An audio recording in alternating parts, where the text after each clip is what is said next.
오늘 이 무화과 비유에 대한 말씀은 우리들이 잘 알고 있는 말씀입니다. 여기에는 세 가지의 교훈이 담겨 있습니다. 첫 번째는 잎사귀만 무성한 무화과 나무, 열매는 없고 우리가 따먹을 만한 열매는 없고 그저 잎사귀만 무성한 그런 나무에 대한 그 교훈입니다. 한마디로 얘기해서 열매 없는 신앙인들, 열매 없는 종교인들에 대한 경고라고 얘기할 수 있습니다. 이 무화과 나무는 우리가 잘 알다시피 이스라엘 백성을, 하나님의 선민이라고 하는 이스라엘 백성을 상징합니다. 예수님께서 이 선민이라고 자랑하는 유대인들을 향해서 질책하신 이유는 우리가 쏙 뽑아가지고 한 가지로 얘기할 수가 있을 겁니다. 뭐냐 하면 누구보다도 하나님의 율법과 전통과 규례를 자기들이 생명처럼 누구보다도 잘 지킨다고 자부하고 있는 유대인들에게 정말 하나님의 말씀, 율법의 정신인 사랑과 긍휼을 잃어버린 그 유대인들의 종교적인 삶을 향해서 질책하시는 그 이유 하나일 것입니다. 예수님께서 마태복음 22장에 하나님의 가장 큰 계명, 율법의 그것을 정말 엑기스를 추출하여 낸다면은 그것이 무엇인가라고 질문을 받았을 때 두 가지를 말씀합니다. 하나는 하나님을 내 마음과 정성과 그리고 목숨까지 다해서 하나님을 사랑하라 하는가 하고, 그리고 이웃을 사랑하되 내 자신을 사랑하는 것처럼 사랑하라 하는 두 가지를 말씀하십니다. 그 첫 번째는 신명기 6장 5절에 있는 말씀이고, 그 두 번째 이웃 사랑에 대한 것은 레위기 19장 18절에 있는 그런 말씀입니다. 이 두 가지의 말씀을 구약에서 추출하여 내면서 이것이 가장 큰 하나님의 율법이다. 유대인들은요, 유대인들 회당에 들어가 보지는 못했습니다만은 그 영상을 통해서 봤는데, 어떤 유대인들 회당에 가더라도 거기 가장 중요한 것에 커튼을 가리우고 보관하는 게 있는데, 그게 뭐냐 하면 모세오경이에요. 모세오경을 토라라고 하잖아요. 그 토라를 그 성전 벽면에다가 그 벽을 파가지고 거기에다가 집어넣고 거기다 큰 휘장을 쳐놓습니다. 어느 회당이든지 그래요. 이 유대인들은 이 모세오경 토라라고 하는 가르침에 대해서 살고 그것에 대해서 죽는 사람들이에요. 그것을 절대적으로 생명처럼 지키는 사람들입니다. 근데 정말 그 모세오경에, 그리고 구약 전체에 나오는 정말 하나님의 가르침과 하나님의 말씀의 정신, 삶의 정신, 너희들은 이렇게 살아라, 이렇게 하나님을 섬겨라 하는 그 말씀에 대해서는 저들은 지키지 않는다고 하는 것이, 이사야 58장, 여러분 이 전체는 참 놀라운 말씀입니다. 여러분 집에 가서 한번 읽어보세요. 다 읽어드릴 수는 없지만 이사야 58장 전체를 보면은 거기에 대해서 하나님께 향한 우리의 신앙의 바른 삶의 모습이 어떤 것인가라고 하는 것을 보여주고 있습니다. 유명한 구절이죠. 내가 기뻐하는 금식은 흉악의 결박을 풀어주며 멍에의 줄을 끌어주며 압제당하는 자에게 자유케 하며 모든 멍에를 꺾는 것이 아니겠느냐. 이 58장, 이사야 58장 전체 중에 아주 뽑아내려면 한 구절을 뽑아낼 수 있는 구절입니다. 유대인들 신앙생활 하나님을 섬기는 것 중에 또 가장 귀한 것이라고 금식을 꼽습니다. 우리 곡기를 끊어버리고 먹는 것을 끊어버리고 하나님께 벽만 향해서 하나님만 향하는 그런 신앙 자세입니다. 참 훌륭한 것이죠. 대단한 것입니다. 근데 정말 금식이라고 하는 게, 하나님이 기뻐하시는 금식이 뭐냐 이거예요. 그거는 밥을 굶는 게 아니라는 거죠. 그것은 형식이 아니라고 하는 것입니다. 그것은 우리의 마음이라고 하는 것입니다. 우리의 생활이라고 하는 것입니다. 가난한 자를 돌보아주고 억눌린 자들을 해방시켜주고 멍에를 꺾어버리는 그 삶이 바로 하나님 앞에 바른 금식의 모습이라고 신앙의 바른 자세를 가르쳐주고 있습니다. 유명한 미가 6장 8절에 보면 여호와께서 내게 구하는 것은 오직 정의를 행하며 인자를 사랑하며 사람을 사랑한다는 얘기죠. 사람을 사랑하며 겸손하게 내 하나님과 함께 동행하는 것이 아니냐. 여러분, 율법에 구약의 토라를 비롯해 가지고 구약 39권에 곳곳에 보면은 여러분, 하나님을 사랑한다고 하는 것, 하나님을 섬긴다고 하는 것이 무엇인가라고 하는 것을 분명하게 말씀하고 있고요. 그리고 그것이 바로 우리 이웃사랑, 사람의 사랑과 연결되어져야 된다라고 하는 것, 그것이라고 하는 것을 분명하게 구약은 제시하고 있습니다. 근데 유대인들은 그걸 저버리고 그냥 형식, 제사를 지키고 제사를 하고 제사를 행하고 그리고 거기에 따른 옷의 모양, 무엇의 모양, 이런 것들만 따지고 그것에 생명을 걸었다고 하는 것이, 예수님께서 지적한 것은 그거 단 하나입니다. 정말 모양은 있지만은 그 속에 내용을 잃어버린, 신앙생활 한다고 하면서 정말 신앙의 삶이 없는, 말씀의 정신으로 행함이 없는 그 신앙생활을 지적하신 것이, 그게 잎사귀는 무성하지만 정말 열매가 없는 생활이라는 거예요. 유대인들은 하루에 3번씩 성전에 올라가서 팔을 벌리고 기도했습니다. 이방인으로 태어나지 않게 하여 주신 하나님, 하나님을 알게 해주신 하나님, 하나님의 선민이 되게 해주신 하나님, 예수 믿게 해주신 하나님 감사합니다. 손을 벌리고 많은 사람들 보는 앞에서 그렇게 기도를 했습니다. 그러나 그들의 삶 속에는 정말 말씀에서 요구하는 하나님께서 기뻐하시는 삶의 생활의 열매가 없었다는 것입니다. 저는 우리 한국의 한 5대째 교인, 그런 분을 만나본 적이 있어요. 우리 한국의 한 5대의 크리스천 가정은 많지 않습니다. 정말 할아버지에서 믿었던 그런 가정, 정말 우리 한국 기독교 역사에 보면은 아주 선민의 가정이라고 얘기할 수 있죠. 자랑할 만합니다. 대단한 거죠. 하나님의 은혜와 축복이. 근데 그 사람이 지금 어떻게 살고 있는지는 모르지만 제가 만났을 때 그 사람은 신앙생활을 하는 사람이 아니었습니다. 그는 술 취하고 방탕한 사람이었고, 그는 교회에도 나가지 않는 사람이었고, 사람을 사랑하고 생명을 존중하는 그런 삶을 사는 사람이 아니었습니다. 여러분, 잎사귀는 무성합니다. 교회에 여러분 제일 문제되는 사람들이 어떤 사람인지 아십니까? 창립 멤버라고 하는 사람들이. 오늘 우리 교회 중에 교인들 그분을 얘기하는 거 아닙니다만, 일반적으로 여러분 창립 멤버라고 하는 사람들이 두 가지의 부류가 있습니다. 아주 오래오래 정말 모든 교인들의 존경을 받는 그런 부류의 창립 멤버가 있고요, 아주 오래오래 마지막까지 교회 부흥의 걸림돌이 되어지는 창립 멤버들이 있습니다. 여러분, 내 할아버지 때부터, 내 조상 때부터 믿어왔다고 하는, 여러분, 그런 우리가 그 뼈다구 신앙이라고 하는데, 뼈다구 자랑하는 신앙 버리라는 얘기. 오늘 내 신앙, 내 할아버지가 어떻게 믿었던, 내 아버지가 어떻게 믿었던, 그게 문제가 아니라 오늘 당신의 신앙이 어떠냐, 오늘 나의 신앙이 어떤가라고 하는 거 하나님께서 묻고 있는 것입니다.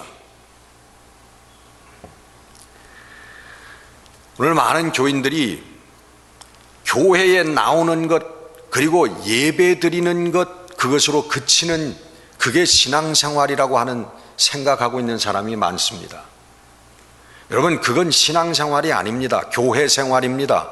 교회에 나와서 여러분들이 로터리 클럽에 나가든지 라이온스 클럽에 나가든지, 여러분 클럽에 나가가지고 그건 봉사활동하는 거나 마찬가지예요. 교회에 나오는 거는.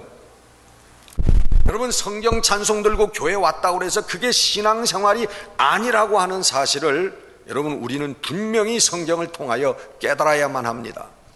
신앙생활이라고 하는 건 우리 마음의 생활이에요. 우리 중심을 보시는 하나님께서 내가 어떤 생각을 가지고 어떤 마음을 가지고 사람을 대하고 사람들과 관계를 맺고 오늘 내 생활 하루를 살아가고 있는가라고 하는 것, 그것이 여러분 하나님께서 보시는 신앙생활이라고 하는 것, 여러분 확실히 마음속에 새기는 여러분들 되시기를 바랍니다. 여러분, 하나님이 기준이 되어서 하나님이 계신 것이, 하나님이 나를 불러주신 것이 감사하고 기뻐서 하나님을 위해서 사는, 그것이 우리 신앙생활이라고 하는 거예요. 베드로전서 1장 8절 보면은 말할 수 없는 영광스러운 마음으로 그를 사랑하고 있는가 묻습니다. 여러분, 예수 믿는 생활을 하는데 말할 수 없는 영광스러운 마음을 가지고 주님을 사랑하고 계십니까? 예수님을 사랑하는 그런 삶을 살고 있느냐 말이에요. 빌립보서 1장 21절 보면 내게 사는 것이 그리스도니 내가 죽는 것도 유익함이니라 얘기합니다.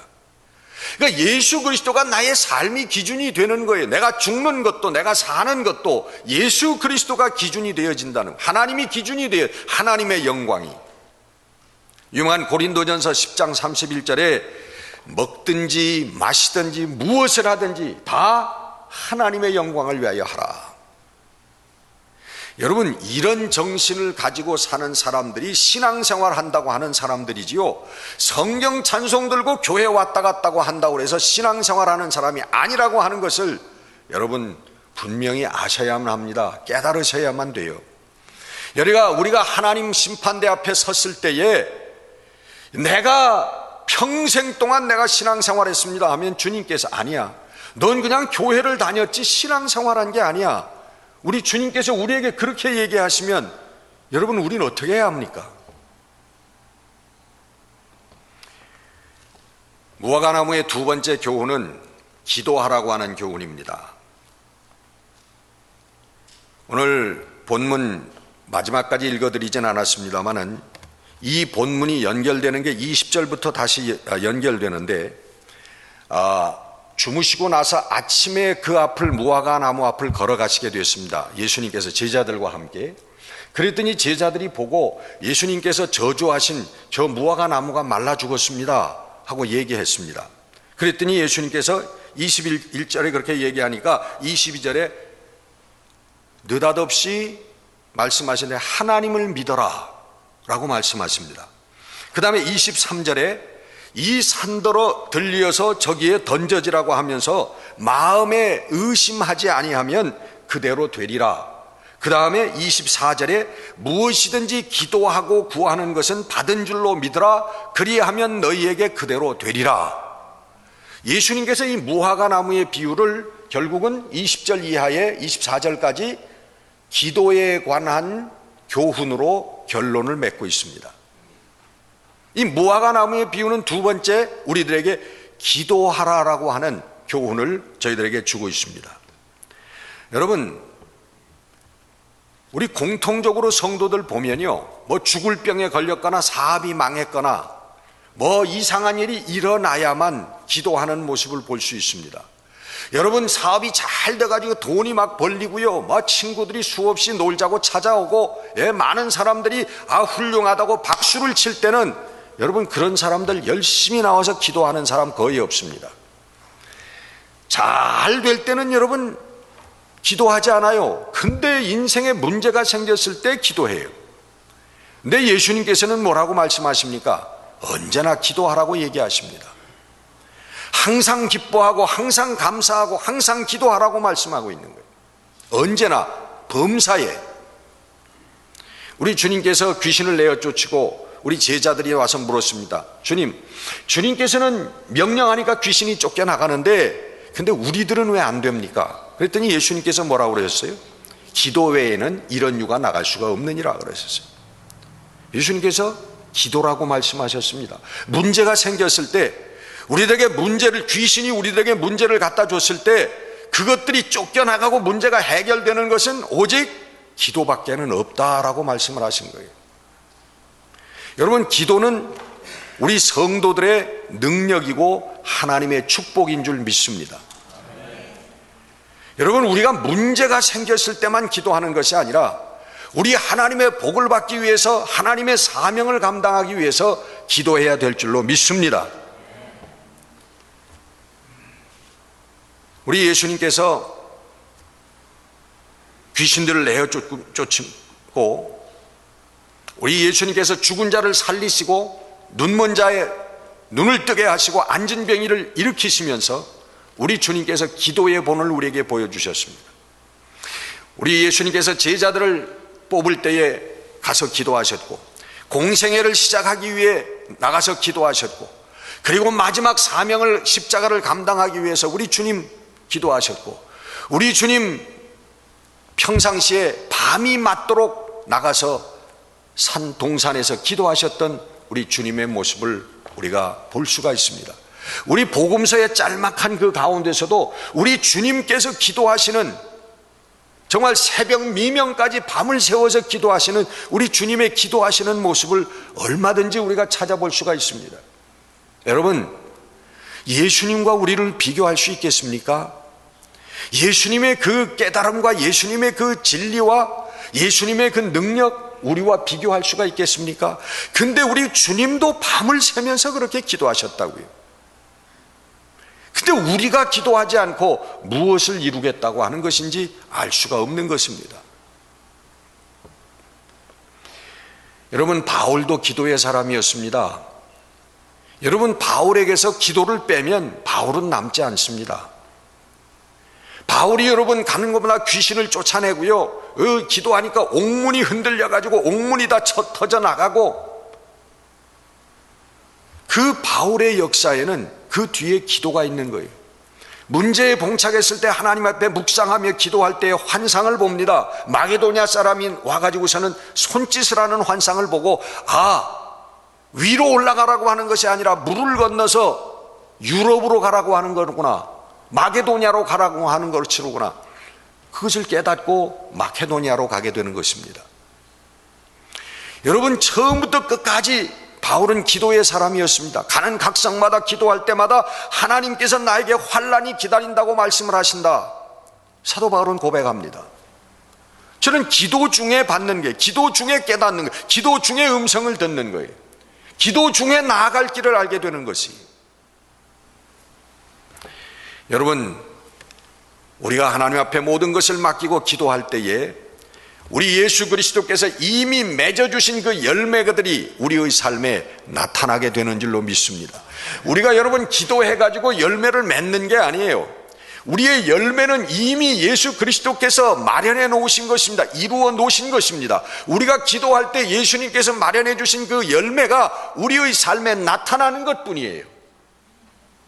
여러분, 기도의 사람들이 되어서 우리 개인적인 문제뿐만 아니라 우리 교회, 우리 성도로서의 그 사명의 열매들을 맺는 여러분들이 되시기를 주의 이름으로 축원합니다. 세 번째는요,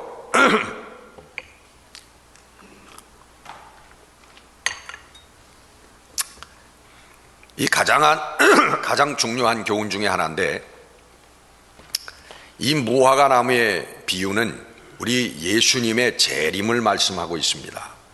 예수님께서 다시 오실 시기를 말씀하고 있습니다. 아까도 말씀드렸지만 이 무화과 나무는 이스라엘 백성의 비유라고 상징이라고 말씀드렸잖아요. 근데 마태복음 24장은 그 예수님께서 다시 오실 때 예루살렘 멸망과 예수님의 재림에 대한 그것에 대한 구체적인 말씀들이 쓰여 있는, 예언되어 있는 것이 마태복음 24장입니다. 마태복음 24장 다 읽어드릴 수는 없지만은 29절부터 제가 한번 읽어드리겠습니다. 그날 환난 후에 즉시 해가 어두워지며 달이 빛을 내지 아니하며 별들이 하늘에서 떨어지며 하늘의 권능들이 흔들리리라. 그때에 인자의 징조가 하늘에서 보이겠고 그때에 땅의 모든 족속들이 통곡하며 그들이 인자가 구름을 타고 능력과 영광으로 오는 것을 보리라. 그가 큰 나팔 소리와 함께 천사들을 보내리니 그들이 그의 택하신 자들을 하늘 이 끝에서 저 끝까지 사방에서 모으리라. 무화과 나무의 비유를 배우라. 그 가지가 연하여지고 잎사귀를 내면 여름이 가까운 줄을 아나니 이와 같이 너희도 이 모든 일을 보거든 인자가 가까이 곧 문 앞에 이른 줄 알라. 내가 진실로 너희에게 말하노니 이 세대가 지나가기 전에 이 일이 다 일어나리라. 천지는 없어질지언정 내 말은 없어지지 아니하리라.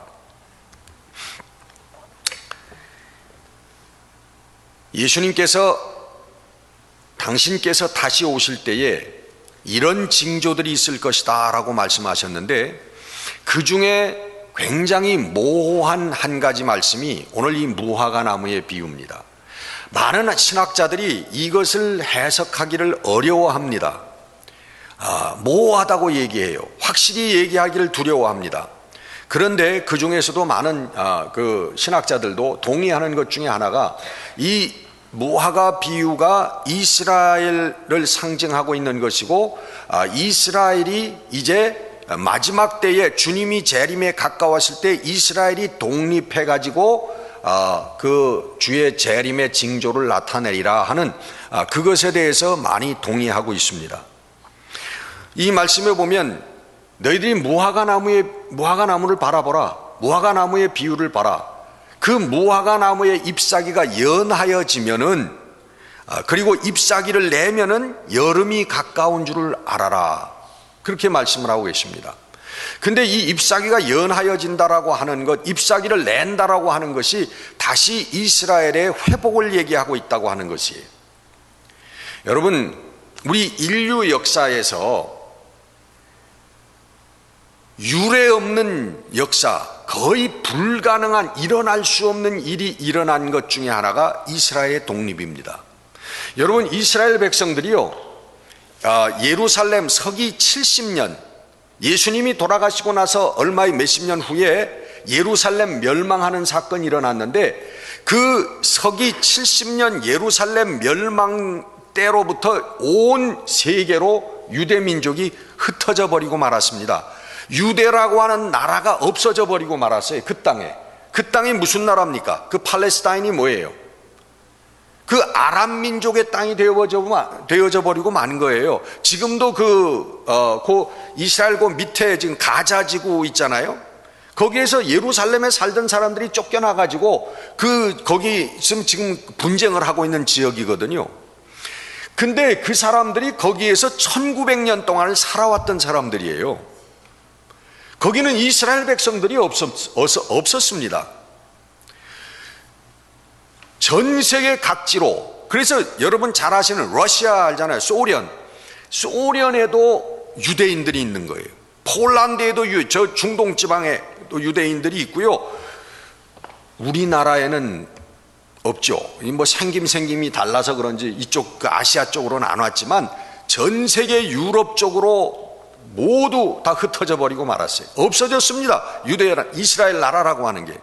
근데 언제 독립을 했어요? 이스라엘이 1948년도에 독립했다고.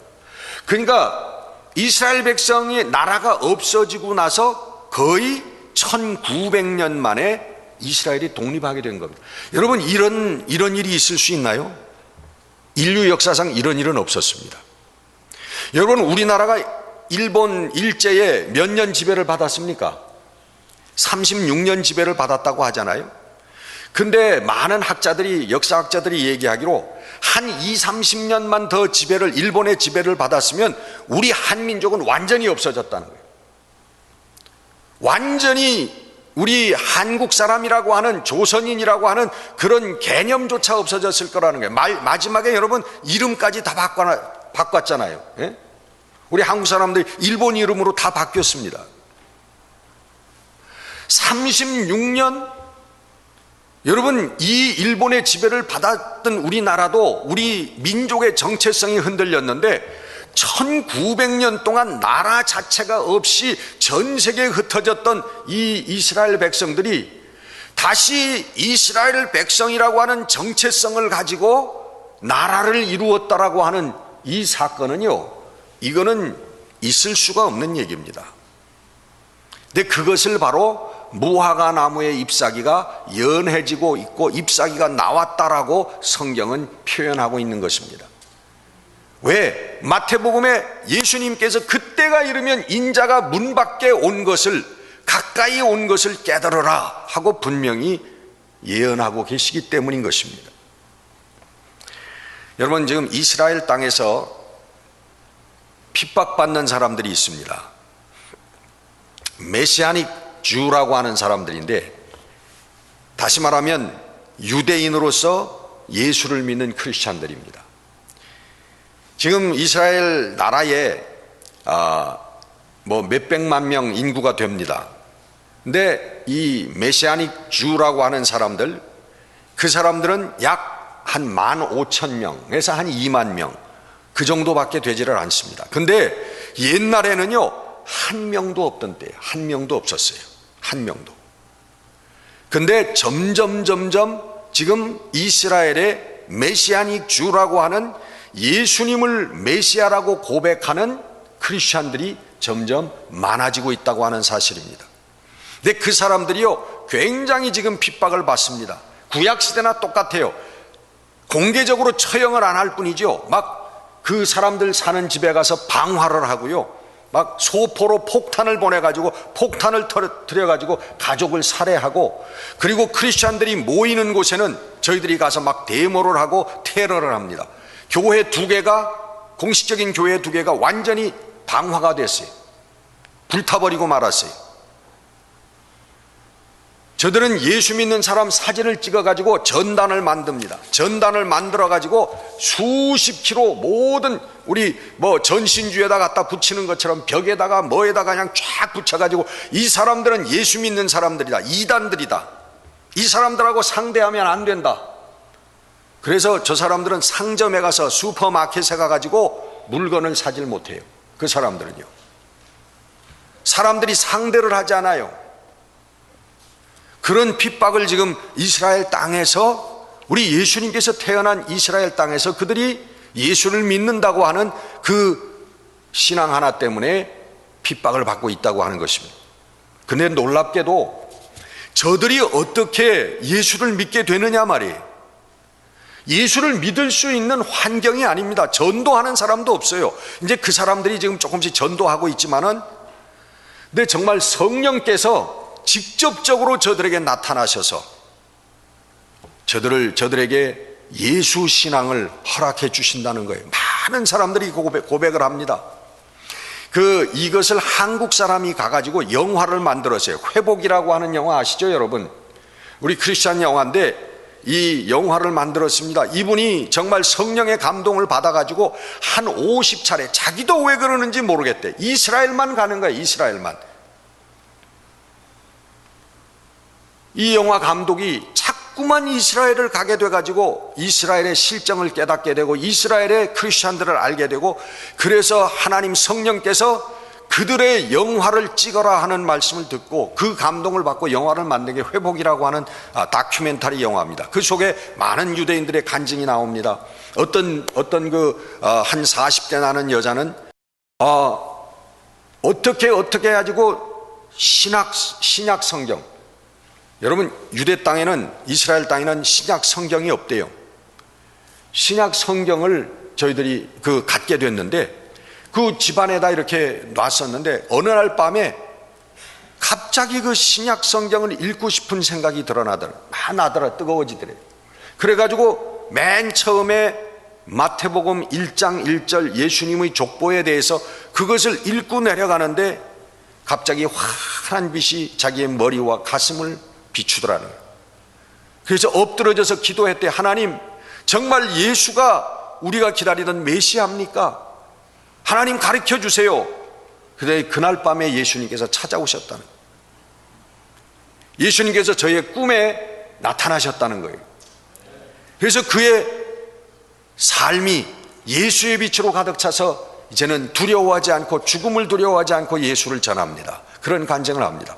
어떤 젊은 청년은 군대 갔다 와가지고, 이스라엘 청년이죠, 유대인이죠, 군대 갔다 와가지고 술과 마약과 방탕한 생활을 하고 있었는데, 그 방탕한 생활 속에서 이제는 내가 더 살 필요가 없겠다, 그리고 저는 자살을 결심했대요.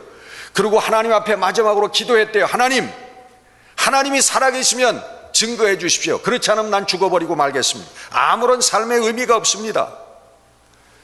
그렇게 기도하는데 예수님께서 나타나셨다는 거예요. 예수님께서. 여러분, 이런 간증을 하는 그 크리스찬들이 거기 15,000명, 2만 밖에 안 되는 그 크리스찬들이지만요, 예수님께서, 성령께서 직접적으로 역사하셔서 예수님을 메시아라고 가르쳐 주시는 그런 역사가 이스라엘 땅에 지금 일어나고 있다고 하는 것입니다. 여러분,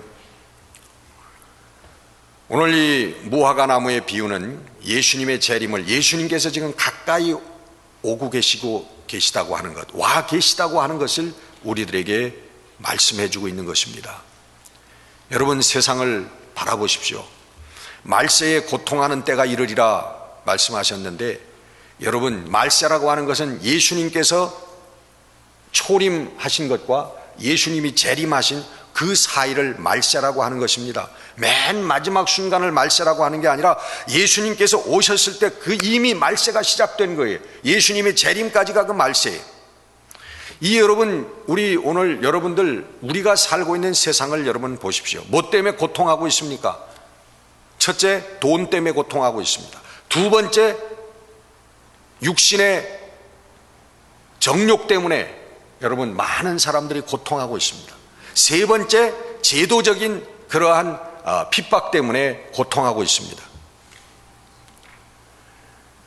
여러분, 성경에 나오는 큰 죄가 두 가지가 있는데, 그 하나는 우상숭배인데요, 그 우상숭배라고 하는 것이 바로 여러분 돈입니다. 돈을 사랑하는 게 우상숭배예요. 두 번째, 성경이 경고하고 있는 것은 문란한 성적인 삶입니다. 방탕한 육신의 삶을 얘기합니다. 그 성경에서 구약에서부터 신약까지 가르치는 그 큰 두 가지의 죄가 바로 물질을 사랑하는 죄와 육신을 사랑하는 죄예요. 그리고 요즘 세상에 지금 드러나고 있는 게 뭐냐면 제도적인 신앙의 핍박입니다.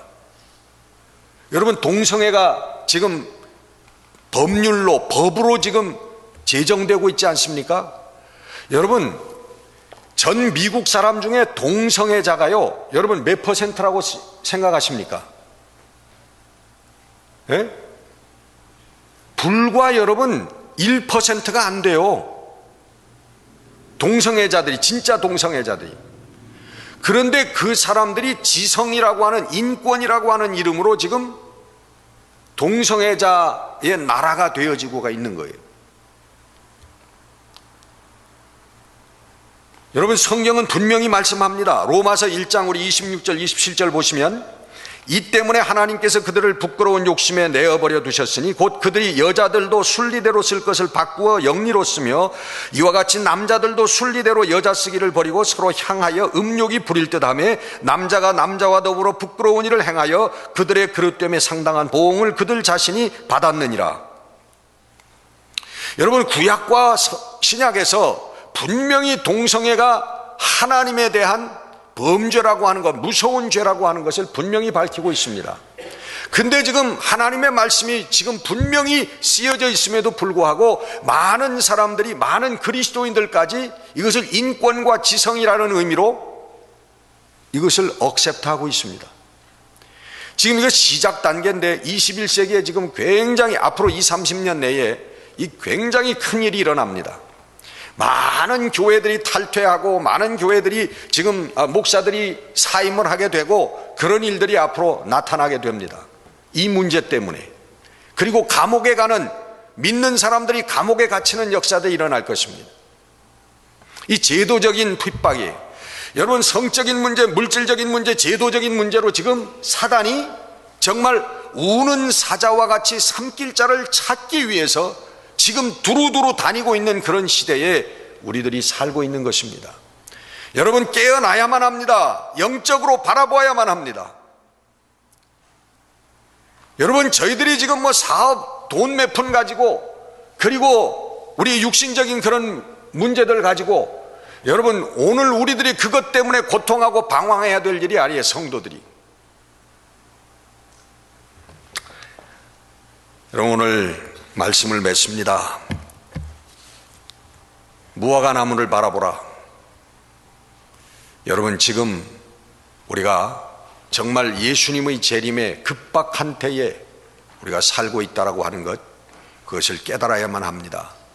우리가 무엇을 하든, 우리가 이 세상에서 어떤 형태로 우리가 살아가든 간에 우리가 영적으로 깨어서 우리 주님께서 다가오시는 그 발걸음 소리를 들어야만 할 줄로 믿습니다.